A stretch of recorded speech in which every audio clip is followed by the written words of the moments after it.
الجزائر الدولية، صوتنا في العالم.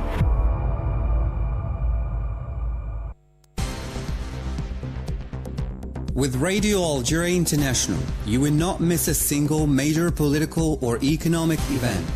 Radio Algeria International, our voice in the world.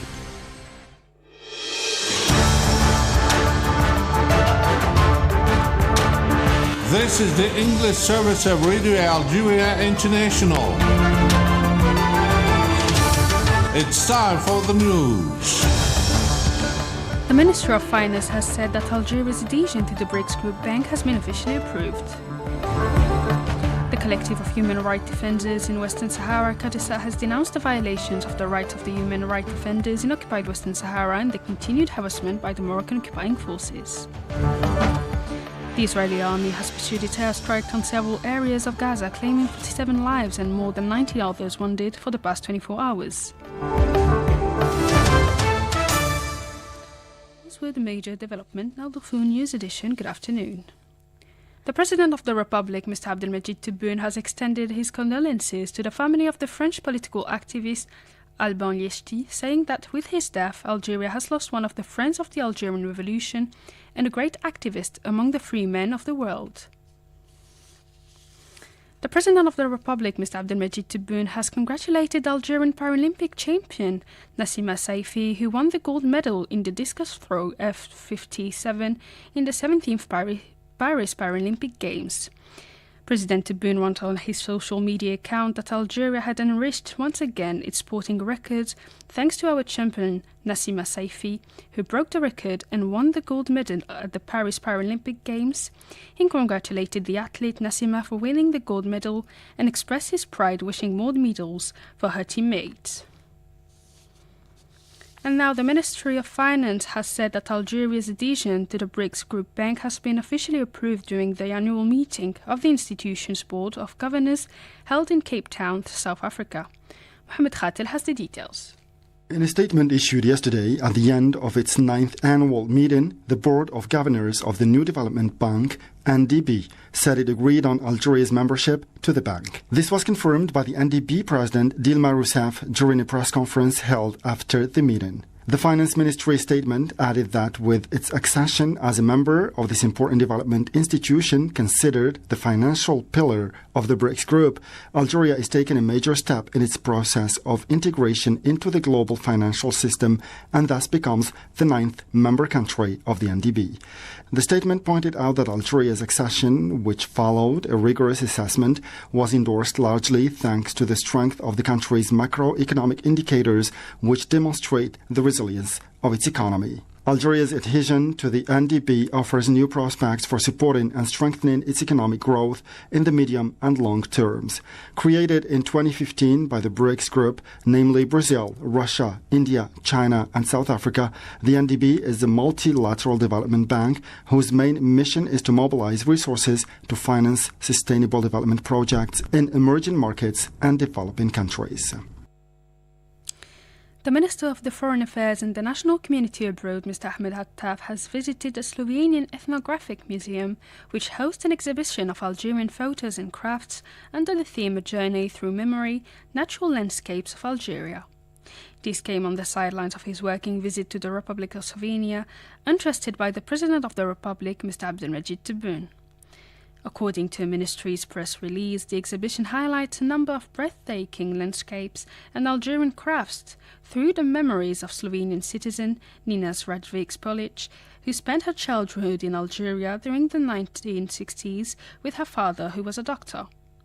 Speaking with the organizer of the exhibition, Mr. Attaf commended the initiative, which will allow for the discovery of Algeria and its cultural legacy in Slovenia and contribute to strengthening cultural and human exchanges between the two countries. And now the Lebanese Ministry of Energy and Water, MEE, announced in a press release that the unloading of the Algerian tanker carrying fuel oil needed to produce electricity in Lebanon would begin tomorrow afternoon, affirming to have completed all the logistical and technical preparations at the oil installations in the port of Tripoli. Mohamed Khatil has more details in this report.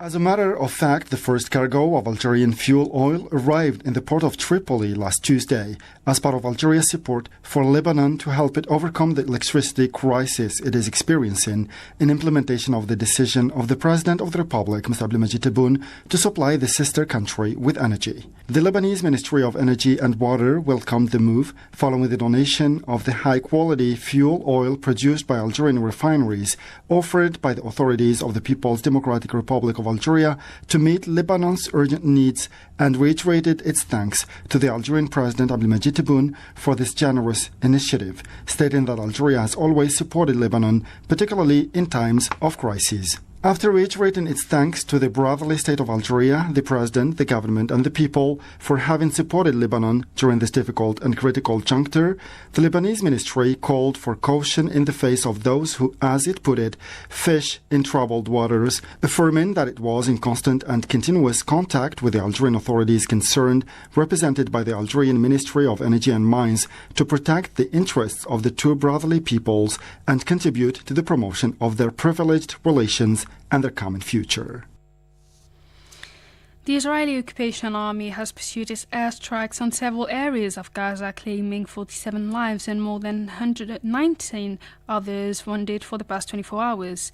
This came as the Israeli army pursued for the fifth consecutive day its large-scale operation in the West Bank, killing and wounding more Palestinians.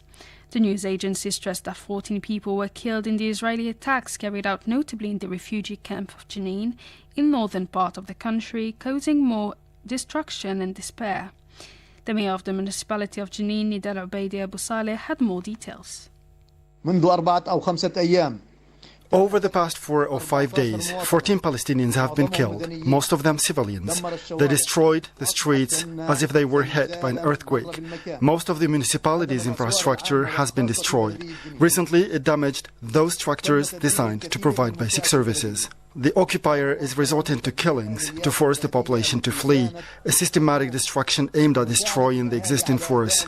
We urge the Algerian people and government to continue support and back the Palestinians.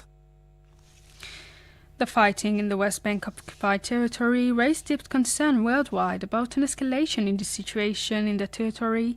In this respect, the UN Coordination Office for Humanitarian Affairs, OCHA, called for an immediate ceasefire to help ensure the protection of the civilian population. The collective of human rights defender in Western Sahara, Kadessa, has denounced the violations of the rights of the human rights defenders in occupied Western Sahara and their continued harassment by the Moroccan occupying forces.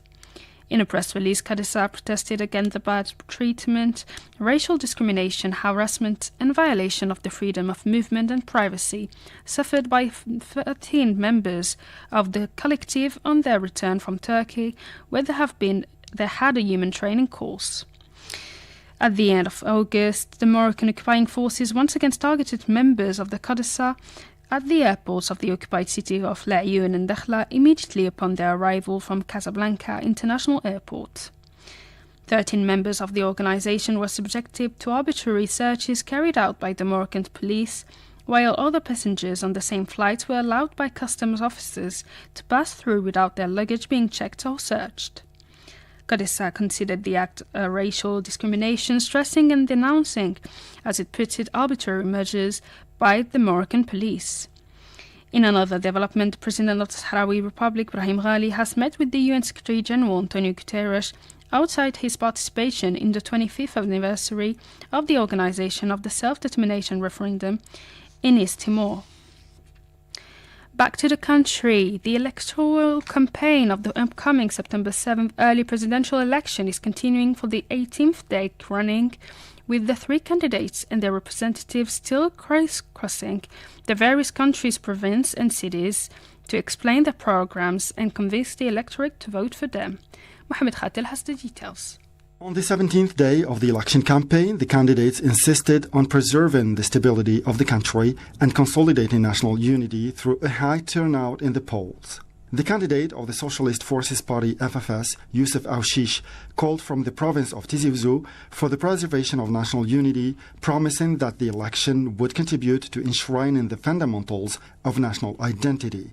Stressing that his presidential project is capable of meeting the aspirations of Algerians, Aouchiche added that his proposals constituted a democratic alternative for the construction of an Algeria in line with the principles of the Declaration of November 1st, 1954 and the resolutions of the Soummam Congress in 1956, calling on the people to vote massively on September 7 to choose his program. For his part, the campaign director of independent candidate Abdelmadjid Tebboune, Brahim Merad, called during rallies held in Biskra and Tebessa for renewing confidence in the independent candidate to allow him to pursue Algeria's development, particularly in the economic and social fields.